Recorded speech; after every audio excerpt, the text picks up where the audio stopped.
ꯃꯆꯜ ꯂꯩꯔꯦ ꯑꯗꯒꯤꯁꯤꯅ ꯑꯂꯨ ꯀꯩꯀꯥ ꯐꯨꯠꯄꯗꯣ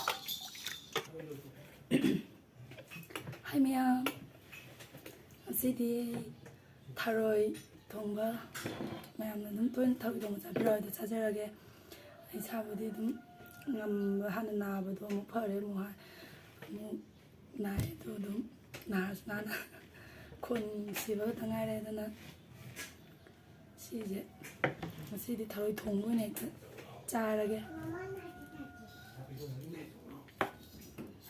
ꯑꯗꯨꯅ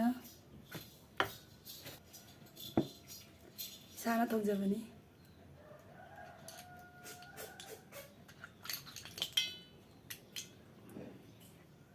Tino, mau coba.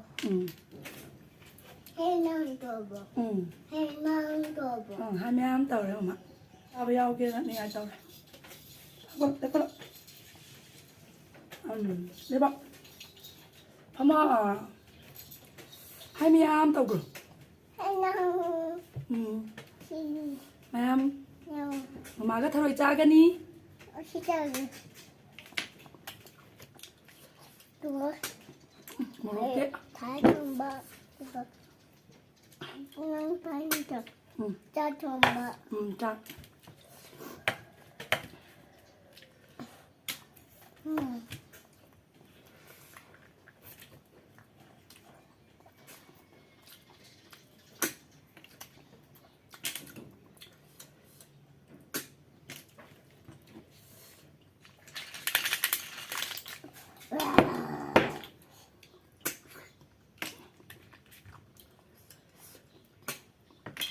하우사네.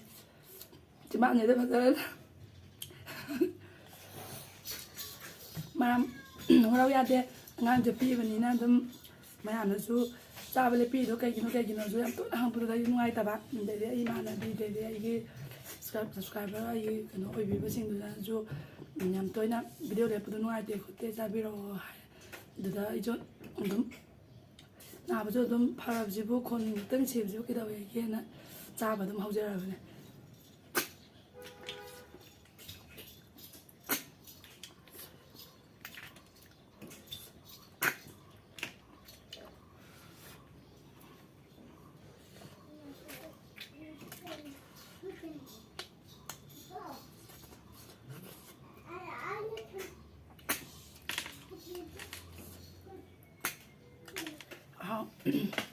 한번더 열매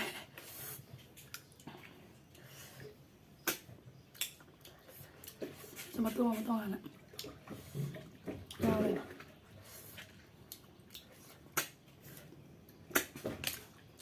자기 꼬는 못 자게 막 다뤄 그냥 신나는 데서 돌아게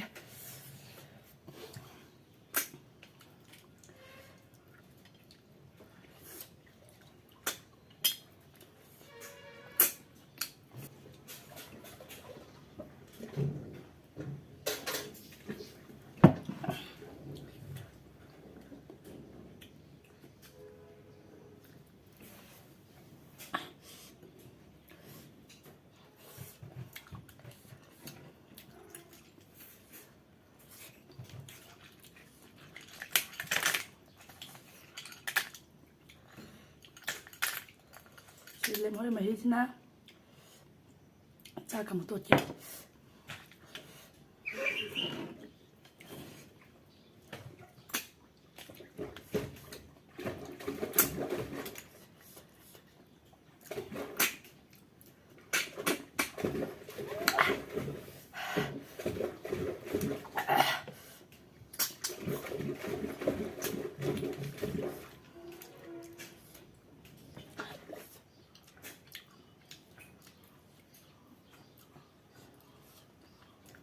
Mama san sen tao rồi giúp chuyện ấy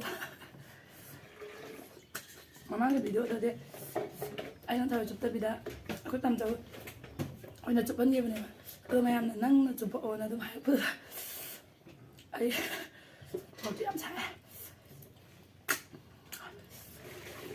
có chụp tôi đang thang đó thở rồi cắt bớt đấy mà thầm mà cái nó phải là mà cắt cái đầu 굿지로 그냥 안아를 또 얀친기래가 ꯑꯗꯣ ꯌꯥꯝ ꯊꯤꯅ ꯁꯣꯛꯄꯩꯅꯤ ꯈꯨꯠꯁꯦ ꯑꯩꯅ ꯈꯜꯂꯤꯁꯦ ꯍꯥꯟꯅꯒꯤ ꯍꯩꯅꯕꯤ ꯈꯨꯠꯀꯟꯕꯤꯗꯨ ꯅꯠꯇꯦꯀꯣ ꯃꯌꯥꯝ ꯌꯥꯝꯁꯤꯅ ꯂꯥꯁꯅꯦ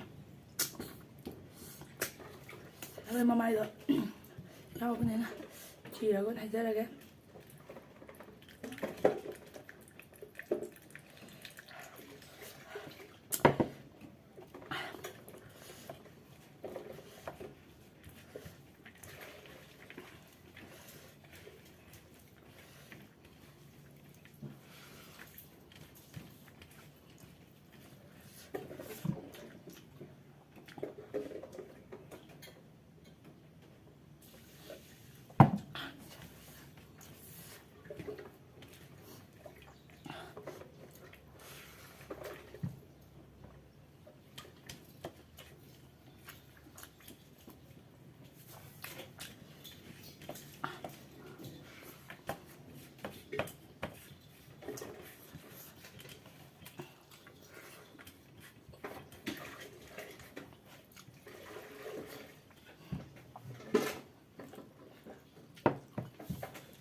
ꯃꯌꯥꯝꯗꯨꯗꯤ ꯑꯩꯒꯤ